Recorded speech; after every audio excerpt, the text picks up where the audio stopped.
During a family gathering, my brother stood up and declared, "Mom and Dad decided I should move into your house." I took a sip of my drink and said, "That's funny because I sold it last week." His jaw dropped when I handed him. Family gatherings in my family are like an obligation, not a celebration. Twice a year we all get together at my parents' house Christmas and my mom's birthday. It's a forced tradition, one I have tolerated for years. But this year, this was the year I had enough. A little background, I'm the older sibling, and my younger brother, let's call him Jake, has been the golden child since birth. He's the type that could set the house on fire, and my parents would scold the fire department for not arriving sooner. Meanwhile, I once got grounded for getting an A instead of an A. Jake never held a job for more than 6 months. At 34, he was still living with my parents, not contributing a single penny. He didn't pay rent, didn't buy groceries, didn't even do chores. My parents babied him, and I was the one they constantly leaned on, whether it was borrowing money, fixing things around their house, or playing therapist whenever Jake got dumped by his latest girlfriend. But this year was different. A few months before this family gathering, I had a realization. I was done. Done being their safety net. Done being the fallback plan for their golden boy. So, I made some moves. One of those moves? Selling my house. The gathering from hell. I arrived at the family gathering already knowing something was up. My mom was practically glowing, and Jake had this smug grin like he had just won the lottery. Halfway through dinner, my dad cleared his throat, nudging Jake. My gut told me I wasn't going to like what came next. Jake stood up, raised his glass, and with a huge smile on his face, announced, "So, Mom and Dad decided I should move into your house." Silence. I stared at him. Fork halfway to my mouth. My mom clapped her hands together. "Yes. Since you're always traveling for work, it makes sense for Jake to live there, instead of wasting money on rent. Now, let me be clear. They never asked me. Never mentioned it. Never even hinted at it. Just decided amongst themselves that my house was now Jake's new bachelor pad." I calmly set my fork down, reached for my wine, took a sip. Then, in the most casual tone, I said, "That's funny because I sold it last week." Jake's smug expression vanished. My mom's face paled. My dad choked on his drink. "What?" My mom finally managed to say. "I sold the house," I repeated, pulling a thick envelope from my bag. I slid it across the table toward Jake. "And since I knew you'd try to pull something like this, I even brought proof. That's the finalized sale contract." Jake ripped the envelope open, eyes scanning the document in horror. "No, no, no. You can't do this. I was supposed to move in. Mom and Dad said." "Mom and Dad don't own my house," I said, now turning my attention to my parents. "And neither do you." Meltdown ensues. My mom immediately started crying. "How could you do this? Your brother needs a place to live." I shrugged. "He's 34. He can figure it out." Jake slammed the papers down. "You can just buy another place. Let me move in until then." I left. Like, genuinely left. "You expect me to just buy another house because you need a place to crash? Do you hear yourself?" But, nope. I stood up. Not my problem. That's when my dad, who had been silent until now, finally spoke. "This was selfish, my name. You know your brother isn't as successful as you." "I know," I said, grabbing my coat. "But that's because he's never had to be, because you two keep enabling him." And with that, I walked out. The fallout the next few weeks were glorious. Jake had an absolute meltdown. He actually went to the house and knocked on the door only to find a lovely retired couple living there. He screamed at them about his house and got himself escorted off the property. My parents called me demanding I fix it. I blocked them. Then the extended family got involved. The calls, the messages, oh, they came flooding in. "Jake is homeless now because of you. Your parents are heartbroken. You should have told them first. It was just one house. You could have given it to your brother." I ignored them all. Eventually, word got out that Jake had moved into my parents' basement. A 34-year-old man sleeping on a couch in the house he never had to leave in the first place. Karma. As for me, I took my money and left for a long vacation. And I don't plan on coming back anytime soon. The nightmare wasn't over. I thought that was the end of it. I thought I had made my grand exit, washed my hands of their nonsense, and could move on with my life. But no, Jake and my parents were just getting started. A week into my vacation, I got a call from a restricted number. I usually ignore those, but something told me to pick up. "Where the hell are you?" It was my mom, her voice shrill. "We've been trying to reach you for days." I sighed. "Mom, I blocked all of you for a reason. You have no right." She screeched. "Do you know what you've done? Jake is suffering." I put the phone on speaker and went back to sipping my drink, lounging on the balcony of my beachside rental. "Oh yeah? What's he up to now?" "He got evicted." I blinked. "Evicted? From your house?" My mom let out a dramatic sigh, like she had been personally victimized by my actions. "Yes. He had some trouble, and we had to ask him to leave." "It's all because of you." I bit back a laugh. "How is it my fault that you kicked him out?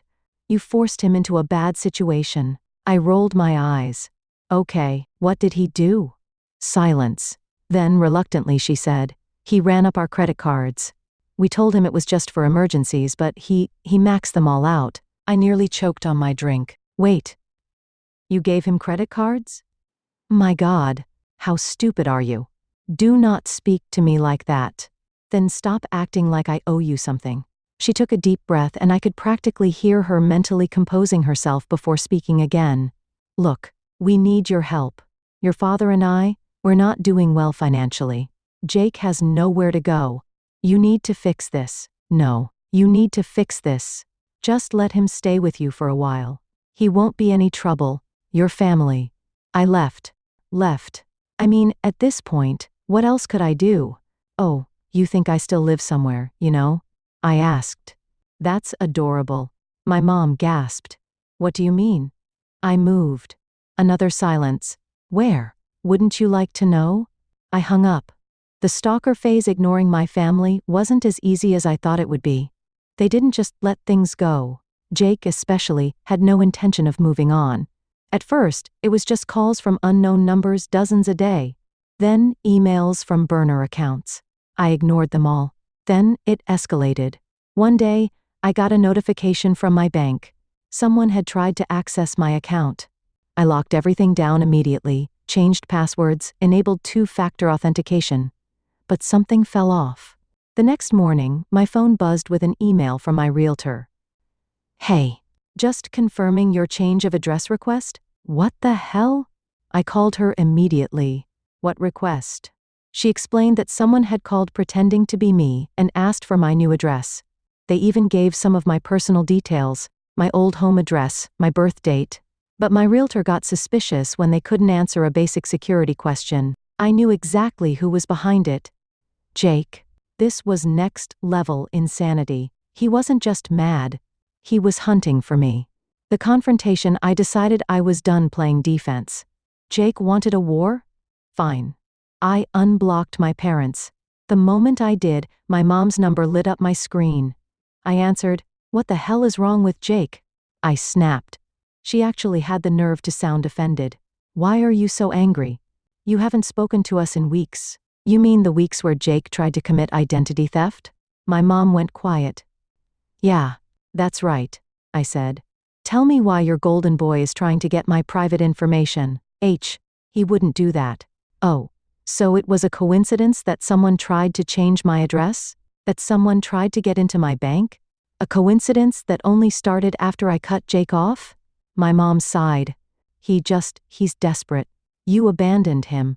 His life is ruined, and all you do is mock him." "No. He ruined his own life," I snapped. "And if he keeps this up, I'm going to the cops." That finally got a reaction. "The cops?" She shrieked. "Yes, the cops. I have evidence. So tell your little boy to back off, or I'll make sure he spends some quality time behind bars." She begged. "Please, just talk to him. Just help him one last time." I let out a slow, deep breath. "Put him on the phone." I heard rustling, then Jake's voice, smug as ever. "Oh, now you want to talk?" "I just want to know one thing, Jake." Silence. I leaned in. "What was your plan? If you got my address, were you going to show up? Demand I hand over my new place?" He didn't answer. "You seriously thought I wouldn't fight back?" I laughed coldly. You always thought I was your safety net. That no matter what, I'd catch you. But guess what? I cut the net. So if you fall now, you're hitting the ground. Hard. You think you're better than me, he hissed. No, I know I'm better than you. I hung up. Twist. The final act isn't over yet. After that, I thought things would cool down. But then, things got even worse. 3 days later, I got a text from a friend. Hey, saw a weird post about you on Facebook. Thought you should know. My stomach dropped. I opened the link. It was a public post from a random fake-looking account. But the post? It was all about me. Lies. Crazy, twisted lies. It claimed I had abandoned my dying parents, that I stole money from them, that I was a horrible, selfish person who left my family to suffer while I ran off to live some fancy new life. The comments? Full of people eating it up. Wow, disgusting. How could someone do this to their own family? I hope they lose everything. Then I saw who shared it. Jake and my mom. They weren't just mad. They were trying to ruin my name. And that was the last mistake they'd ever make. Betrayal runs deep. I wish I could say I was surprised. But honestly, I wasn't. My family had always been like this. Always playing the victim. Always twisting the truth to make themselves look like the poor, innocent martyrs. But what really pissed me off was the sheer effort they put into it. This wasn't just some vague Facebook rant. No, they went all in. They contacted my job. They called my friends. They even reached out to my ex. People were messaging me non-stop, some furious, some confused. Is it true? Why would you do that to your own family? Did you really steal from them? I was beyond furious. This wasn't just drama anymore. This was a smear campaign. And if they wanted a war, I was done playing defense. The setup. I spent the next few days gathering evidence. Screenshots of Jake's attempted identity theft. The messages he had sent harassing me for money. The proof that I had never stolen from my parents. In fact, it was the other way around. Then I hired a lawyer. Not just any lawyer, a pit bull. The kind of lawyer who lives for cases like this. I sent a cease and desist letter to my parents and Jake demanding they take down the posts and stop spreading false information about me. I expected them to back down. I figured they'd get scared, delete everything, and finally shut up. I was wrong. Instead, Jake doubled down. The family's last gamble. A week later, I got an actual legal notice in the mail. My parents and Jake were suing me. I stared at the papers, completely stunned. They were claiming emotional distress, that I had abandoned them, that I had financially abused them, that I had left them destitute while I lived a lavish lifestyle. I sat there holding the papers, trying not to laugh at the sheer insanity of it all. They had no case. No case. But they were banking on one thing, that I would be too scared to fight back. Big mistake. The courtroom disaster. The first hearing was a disaster for them. Jake showed up in a suit that didn't fit, looking like a kid playing dress-up. My parents sat beside him, fake tears ready. Their lawyer was some budget, bottom-of-the-barrel guy who clearly took their case just for the check. My lawyer tore them apart. We presented financial records proving I had never stolen a cent. Screenshots of Jake harassing me for money. Proof of the identity theft attempt. The judge took one look at the mess in front of them and basically said, "Are you kidding me?" The case was thrown out. Jake lost it. "This isn't fair." He screamed in the courtroom. He, she, whatever ruined my life. The judge glared. "Sir, if you don't calm down, you'll be held in contempt." And just like that, my family's big revenge plan blew up in their faces, but I wasn't done.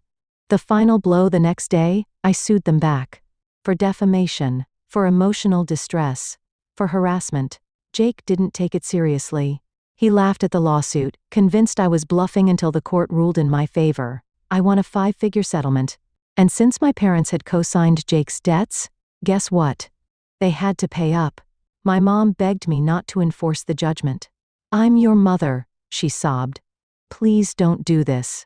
You should have thought about that before you helped Jake try to destroy my life." She screamed at me, called me heartless, but I didn't care. I made sure that every single penny got collected. Jake? Broke. My parents? Financially wrecked. And me? I took my money and never looked back. But then, One last twist. Months later, I got an email from Jake. The subject line? You win. But you should know something. I almost didn't open it, but curiosity got the better of me. The email was short. Mom and Dad lied to me too. They told me they had set up an inheritance for me, that if I waited, I'd be taken care of. They never saved a dime. I was supposed to get the house, your house. That's why they pushed me to move in. Because they needed you to keep it so I'd have something. I stared at the screen, my heart pounding. Then came the kicker. They're in deep debt, not just from the lawsuit. They owe people money, bad people. And now that they're broke, guess who those people are coming after? My blood ran cold. I knew my parents weren't great with money. But bad people? How bad are we talking? And just like that, I realized this wasn't over. The truth comes crashing down after reading Jake's email. I sat there for a long time, just processing. My parents had lied to everyone. Not just me, not just Jake, everyone. They weren't just bad with money. They weren't just entitled. They were in deep with the wrong people. And now, those people were looking for payment. And if my parents didn't have the money, someone was going to get hurt. I had two choices. Walk away. Let them deal with their own mess. Find out just how bad this really was. Against my better judgment, I decided to find out. Digging up the dirt, it didn't take long to get answers. A few calls to old contacts, a few records pulled, and the truth hit me like a train. My parents owed over $100,000. Not just to banks, not just to credit card companies, to loan sharks. And Jake? Turns out, he wasn't the only screw-up. My dad had a gambling problem. My mom had been covering for him for years. When their money ran out, they started borrowing. When their borrowing wasn't enough, they made promises they couldn't keep. And when I sold my house, that was the last safety net they thought they had. Now with nothing left, someone was coming to collect. Jake's desperate plea 2 days later, Jake showed up at my door. I don't even know how he found me, but there he was, disheveled, desperate, scared. He looked nothing like the smug jerk I had grown up with. I need your help, he said.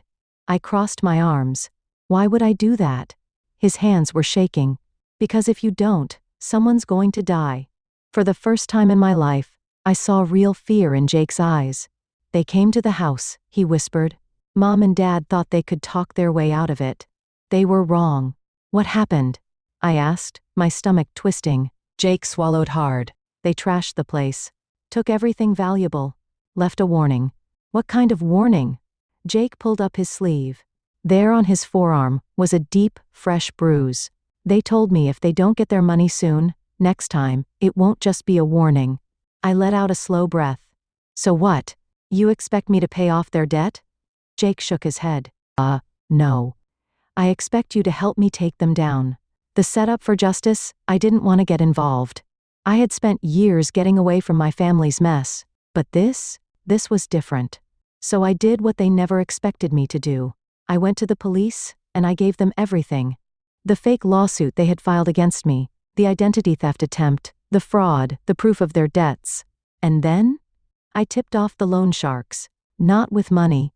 Oh no. With evidence. I showed them exactly how much my parents had. How they had hidden assets. How they had been lying to everyone. Within a week, my parents were arrested. Fraud. Tax evasion. Debt-related crimes. They had scammed people. Lied, borrowed money they never intended to pay back. And now they were going to prison. And Jake? Jake had a choice to make. He could keep running, or he could finally grow up. For the first time in his life, he did the right thing. He testified against our parents, told the court everything, helped the police track every scam, every lie, every debt. It didn't erase what he had done, but it was the first step toward fixing his own life. He got probation, community service, a fresh start. And me? I walked away for good. Justice served. My parents got sentenced to 5 years in prison. Jake got his life together. And me? I finally got what I had wanted for years. Peace. No more phone calls. No more manipulation. No more drama. I was free. And for the first time in my life, it felt damn good. The end.